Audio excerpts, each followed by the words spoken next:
Hi hello friends, అందరూ బాగున్నారా? నేనైతే దేవుని చాలా బాగున్నాను. ఇక్కడ ప్రతిసారి ఏసీ ఫిల్టర్ అనేది మారుస్తూ ఉంటారు. ఈ కార్లో ఏసీ అనేది సర్క్యులేట్ అవుతూ ఉంటుంది కదా.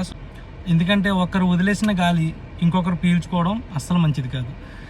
లోపల ఉన్న గాలి మళ్ళీ మళ్ళీ తిరుగుతూ ఉంటుంది, లోపల ఉన్నదే మరలా వస్తూ ఉంటుంది. సో ఇలా అవుతూ ఉండగా మధ్యలో ఒక ఫిల్టర్ ఉంటుంది, అదే ఇదనమాట. సో అది మారుస్తూ ఉంటారు వీళ్ళు. సర్వీస్ చేయించినప్పుడు 2 టైమ్స్కి ఒకసారి ఫిల్టర్ ఖచ్చితంగా మార్పిస్తారు, ఎందుకంటే అది మొత్తం డస్ట్ పట్టేస్తుంది. అది ఏ విధంగా ఉంటుందో నేను మీకు ఇప్పుడు చూపిస్తాను, చూడండి. ఇక్కడ కార్లు స్టీరింగ్ లెఫ్ట్ సైడ్లో ఉంటుంది కాబట్టి రైట్ సైడ్ ప్యాసింజర్ సీట్ ఎదురుగుండా ఉంటుందన్నమాట ఈ ఫిల్టర్. అయితే మొత్తానికి తీసాను. ఎంత దారుణంగా ఉందంటే చాలా నల్లగా అయిపోయింది. ఇది కొత్తది ఎంత తెల్లగా ఉందంటే మల్లెపువ్వులాగా ఉంది. ఇది ప్రైస్ వచ్చేసి ఆల్మోస్ట్ 190 రియల్ అయిందనమాట ఒరిజినల్ది. అది ఇంటి దగ్గర అమౌంట్ అయితే ఆల్మోస్ట్ 4000కి ఇంకా ఎక్కువగానే ఉంటుంది. ఇక్కడ ఎక్కువ డస్ట్ ఉండడం వల్ల బాగా దారుణంగా డస్ట్ పట్టేస్తుంది.